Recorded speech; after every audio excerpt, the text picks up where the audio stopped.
Amalan ini sahabat, amalan yang sangat pendek sekali, namun sangat mujarrab, mustajab di dalam kekayaan.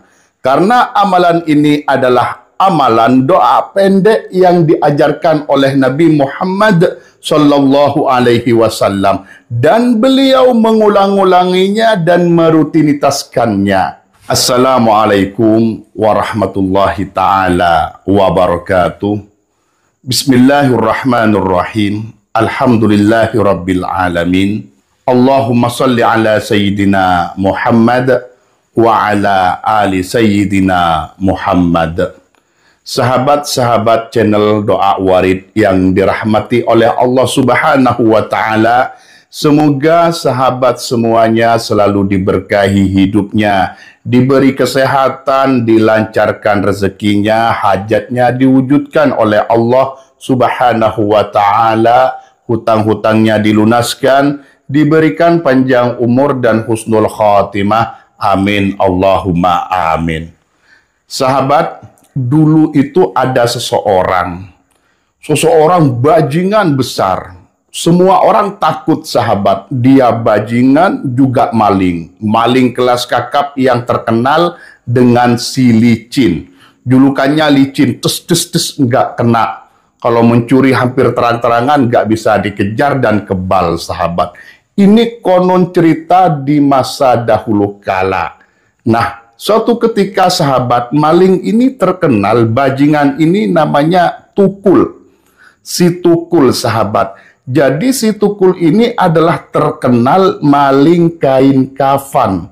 Kalau kita balik lagi ke cerita kita, leluhur kita, nenek moyang kita masa lalu sahabat, bahwasanya barang-barang kejahatan, kezaliman seperti maling, kekebalan itu banyak dicuri dari mayat. Bahkan ada yang dipotong jari manisnya mayat yang mati saat melahirkan sahabat. Katanya untuk ini kesaktian dan lain sebagainya. Jadi di tempat itu ketika ada orang mati, maka langsung diamankan sahabat, dijaga ketat dan diamankan bahkan sampai berapa meter.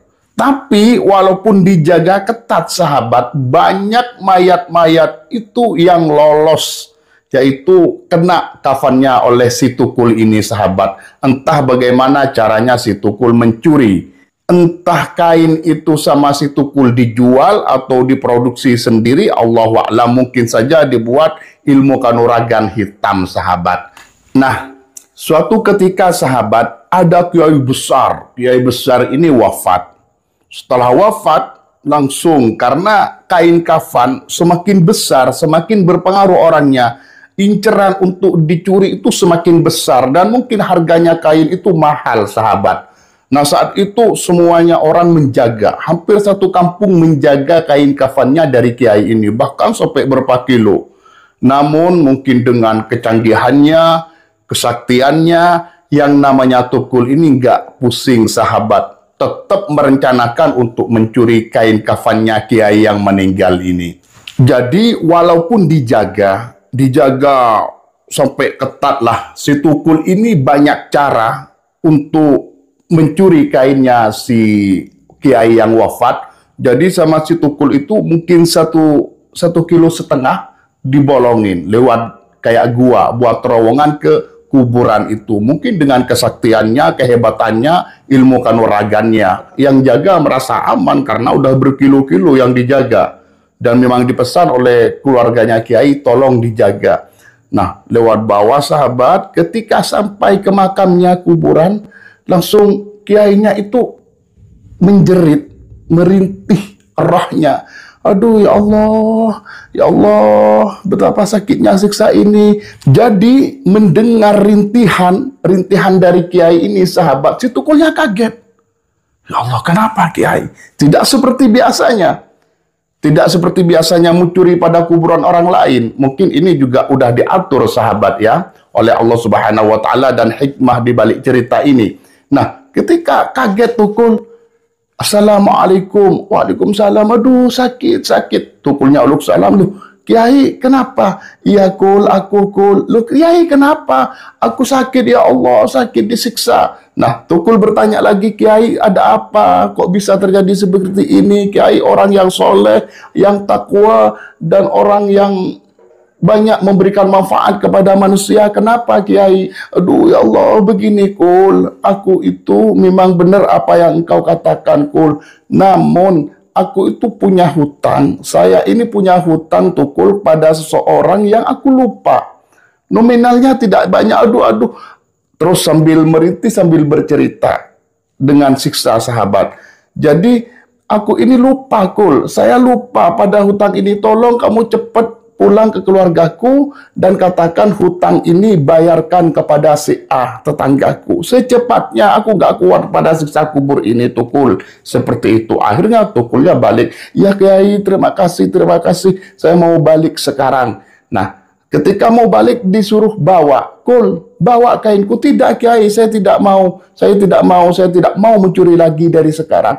Bawa Kul, buat bukti, buat saksi kalau kamu nyampe ke sini Kul. Dan ceritakan apa yang terjadi kepadaku. Akhirnya terpaksa sama Tukul dibawa dan pulang. Dalam perjalanan si Tukul itu sahabat sedih dan merasa ya Allah siksa kubur itu nyata.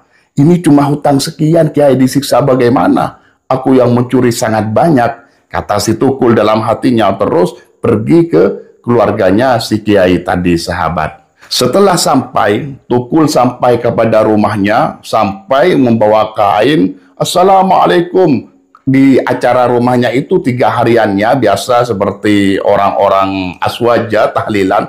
Akhirnya pada kaget, pada menghindar, jaga jarak dari Tukul. Ada apa kamu Tukul? Jangan bikin masalah di sini. Tidak. Saya ada pesan dari Kiai. Tidak mungkin kamu ke Kiai. Itu dijaga ketat sampai 1 kilo lebih. Itu dijaga. Iya, tapi saya sampai di sana. Ini buktinya, kain kafannya. Langsung tercengang orang semua. Saya tidak mau bikin gaduh, bikin keributan. Saya hanya mau menyampaikan pesannya Kiai. Pesan apa Tukul? Kiai sedang merintih kesakitan sebab hutang kepada si A sekian, minta tolong dibayarkan agar Kiai bebas daripada siksa kubur ini. Ini pesannya Kiai. Boleh tidak percaya, boleh percaya, tapi ini pesan Kiai, kasihan. Suruh bayar sekarang. Akhirnya pihak keluarga mengerti dan mempercayai dan dibayar. Saat itu juga si Tukul langsung pamit keluar, saya pamit dan mencari Kiai.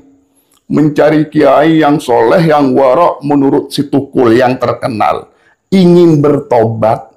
Nah, ketika dalam perjalanan dan menemui Kiai, Tukulnya sudah menemukan Kiai yang dituju, maka Tukul samperin ke rumahnya Kiai yang dituju. Assalamualaikum, waalaikumsalam. Untuk apa kamu Kul?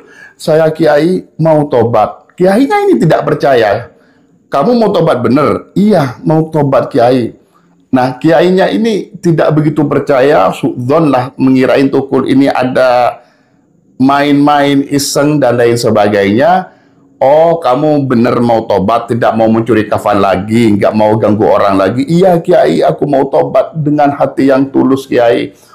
Oke, kalau kamu mau tobat, terus Kiai itu suruh santrinya ambil yang namanya itu pentungan yang dibuat lesung itu. Kayu yang tumpul yang dibuat itu numbuk lesung, namanya lesung ya, lesung. Nah, numbuk beras padi seperti itu, tapi yang pendek. Akhirnya kayu lesung ini sahabat sama Kiai bilang ke Tukul, Tukul kalau kamu mau tobat, ini usap-usap, pegang sama kamu, kalau ini tumbuh kuncup, jadi tumbuh kuncuplah, hidup kayak berbunga gitu, hidup berarti tobatmu diterima. Kalau tidak, ya tidak diterima Tukul. Kamu pergi ini pegang ke sana, ke daerah sana. Jadi ada seolah kayak surau kosong gitu sahabat, nggak ada orangnya, disuruh di sana si Tukul. Langsung Tukul tanpa basa-basi, tidak tahu bagaimana caranya bertobat, sholat, langsung sama kiainya dibegitukan. Karena tidak begitu percaya. Akhirnya diambil yang lesung itu, penumbuk lesung itu, diambil, dan Tukul pergi langsung, ya Allah, Tukul, Tukul, Tukul gitu. Tumbuh, tumbuh, tumbuh. Cuma itu zikirnya sahabat. Kiainya lupa kiainya sampai 3 hari 4 hari ternyata kiainya pergi haji sahabat. Jadi pergi haji setelah berapa hari. Nah, Tukulnya husuk, batal wudhu, ambil wudhu, sholat, terus baca lagi, makan, cuma kayak gitu, nggak ada aktivitas lainnya kecuali tumbuh. Nah, suatu ketika sahabat udah mau pagi, tumbuh ya Allah, tumbuh, nggak bilang aku bertobat karena disuruh tumbuh. Akhirnya tumbuh bener sahabat. Kayu itu tumbuh bener dan kuncup. Bahagia si Tukul, ya Allah, terima kasih ya Allah, tobatku diterima. Langsung Kiai Tukul gitu. Nah, inilah nama yang dinisbatkan kepada Tukul. Kiai Tukul, tumbuh Kiai, tumbuh. Pergi sama kiainya, nyampe ke rumahnya pada bingung, apa Tukul, ada apa Tukul? Kiai mana ini tumbuh? Loh, Kiai nggak ada, Kiai itu haji sekarang. Mungkin sekarang ada di laut ini, seperti itu. Karena udah 2 hari haji, seperti itu sahabat. Akhirnya nggak nanya, langsung Tukul tuh pergi ke Kiai yang haji itu ngejar. Tukul. Nah, itu karena ketulusan dan bahagianya, jalannya itu banter sekali kayak kilat. Nah, ketika nyampe, ternyata kiainya di tengah laut sahabat. Akhirnya Tukulnya itu ketika ada laut, dia pikirannya spontan, ini tumbuknya lesung ini langsung ditaruh sama Tukul di atas air dan menginjak itu. Langsung jalan sahabat. Kiai Tukul. Jalan sampai kepada kapalnya. Di kapal itu pada bingung, siapa itu? Kayaknya lihat, siapa kok seperti Tukul. Ternyata setelah nyampe Tukul.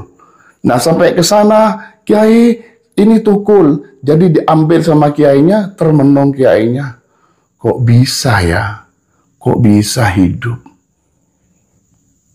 Kaget kiainya. Terus, dan kiainya itu tahu kalau ini yang dinaikin Tukul di atasnya air. Kalau Tukul aja bisa, masa aku tidak? Andai kata Tukul haji saat itu bisa kayak gitu.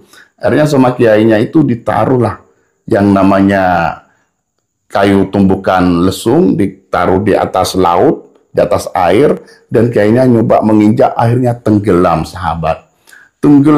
Akhirnya minta tolong sama Tukul, ditolong sama Tukul. Bayangkan bagaimana seorang Tukul pencuri yang baru tobat bisa mempunyai karomah yang begitu hebat, sedang kiainya tidak. Nah, disinilah betapa penting di dalam mengamalkan itu mempunyai keyakinan, keikhlasan yang tanpa menuntut apapun kepada Allah, intinya yakin dan ikhlas sahabat dan istiqomah. Walaupun tidak berbentuk intinya doa itu berhubungan dengan Allah. Seperti Tukul, bukan doa, tapi Tukul diucapkan itu adalah berhubungan dengan Allah, meminta kepada Allah. Seperti itu sahabat. Nah, di sini amalan yang paling bagus adalah hadis Nabi Muhammad SAW dalam kekayaan, yang mana doa ini singkat di riwayat Imam Muslim. Doanya seperti ini. Bismillahirrahmanirrahim. Allahumma inni as'alukal huda wat tuqa wal afafa wal ghina. Allahumma inni as'alukal huda wat tuqa wal afafa wal ghina. Jadi ini di dalam riwayat Imam Muslim, yang artinya Allahumma inni as'aluka, ya Allah, aku meminta kepadamu al-huda, petunjuk, hidayah, wat tuqa, dan ketakwaan agar takut kepadamu, wal afafah, dan keterjagaan, kesucian dari maksiat-maksiat. Keterjagaan diri ini dari hal yang buruk yang tidak diinginkan olehmu. Wal ghina, dan kekayaan ya Allah. Kekayaan hati, juga kekayaan jasad. Kekayaan sehingga kami tidak butuh kepada apapun selainmu ya Allah. Jadi Allahumma inni as'alukal huda wa tuqa wal afafa wal ghina dibaca setiap habis sholat sahabat. Minimal 1 kali atau 3 kali. Ini adalah hadis sahih riwayat Imam Muslim sahabat. Jika sahabat amalkan ini, insya Allah Allah Ta'ala beri kekayaan. Karena di sini di dalam syarahnya dijelaskan sahabat, sini di dalam syarah kitab Riyadhus Shalihin di bab taqwa dijelaskan, wa hunaka kana yaqulu Allahumma inni as'alukal huda wat tuqa wal afafa wal ghina. Rawahu Muslim. Jadi di sini Rasulullah Shallallahu Alaihi Wasallam berdoa, Allahumma inni as'alukal huda wa tuqa wal afafa wal ghina, yadullu ala anna Nabi Shallallahu Alaihi Wasallam menunjukkan bahwasannya Nabi Muhammad Shallallahu Alaihi Wasallam kana yuraddidu dzalik, itu mengulang-ulang bacaan itu. Jadi semakin banyak setelah sholat semakin baik. Kalau ada hajat dibacalah 333. Allahumma inni as'alukal huda wa tuqa wal afafa wal ghina, bertawassul seperti sahabat tawassul sebelumnya. Dan di sini juga dijelaskan wa yukarriruhu, dan mengulang-ulang, Rasulullah mengulang-ulang, wa yukthiru minhu sallallahu alaihi wasallam, dan Rasulullah memperbanyak dari bacaan Allahumma inni as'alukal huda wa tuqa wal afafa wal ghina. Wa idza kana an-nabiy sallallahu alaihi wasallam, jika adanya Nabi Muhammad sallallahu alaihi wasallam, wa huwa akmalul ummah, itu Nabi Muhammad paling sempurnanya umat, taqwan lillah tabaraka wa ta'ala, ketakwaannya kepada Allah itu Nabi Muhammad sudah paling sempurna. Wa a'dhamuhum hidayatan, dan paling agung, paling besarnya petunjuk hidayah yang didapat oleh Nabi Muhammad sallallahu alaihi wasallam. Wa huwa aidan akmaluhum afafan, juga begitu Nabi Muhammad sallallahu alaihi wasallam paling sempurnanya kesuciannya, keterjagaannya, kesucian dirinya. Waginan, dan kekayaannya juga paling sempurna, tidak pernah butuh selain Allah, dan selalu diberi kecukupan dan kekayaan. Apapun yang terjadi pada Nabi itu udah paling sempurna. Wa qad istawfa al-kamala fi hadhil umuril arba'ah, dan Rasulullah sudah terpenuhi al-kamala kepada kesempurnaan-kesempurnaan fi hadhil arba'ah, 4 yang diminta itu, huda, tuqa, afaf, ghina. Itu Rasulullah sudah terpenuhi oleh 4 perkara ini sahabat. Allati kana yas'aluha, yang Rasulullah minta ini sebenarnya Rasulullah sudah terpenuhi, nggak butuh minta, nggak butuh doa. Namun Rasulullah mengajarkan betapa ampuhnya, mujarrabnya doa ini sahabat. Wa ma'adzalika, walaupun Rasulullah terpenuhi oleh yang diminta ini, wa ma'adzalika kana yas'alu rabbahu katsiran. Walaupun Rasulullah sudah terpenuhi, Rasulullah juga meminta. Di samping terpenuhi, tetap meminta kepada Tuhannya dengan banyak, ayyuhaqqiqalahu mithla hadhil umur, untuk memenuhi lagi atau menyatakan kepada Nabi Muhammad perkara-perkara yang diminta ini. 4 perkara ini, 4 perkara ini sahabat yang diminta. Walaupun sudah terpenuhi, Rasulullah masih meminta 4 perkara ini.